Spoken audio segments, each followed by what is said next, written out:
Hello friends, welcome back to our YouTube channel How to Guide. Today in this video let's learn about how to find someone in Discord. So let's get started.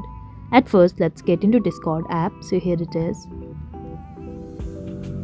Now we need to click on this three-line icon in the top left corner. So let's tap on this. Now click on this human-like icon over here. So let's tap on this. And here you can see some of the friend suggestions and pending requests to search for someone. And if you are searching for any of this, you can find them here, or to add friends if you are searching for someone, let's click on this icon in the top right corner and search for the username. Write the username here and click on send friend request, and the request will be sent.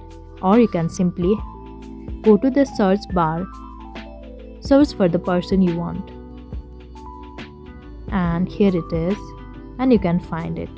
So this is it. So this is all you can do to find someone in Discord. I hope you liked the video. Please do like and subscribe. Thanks for watching.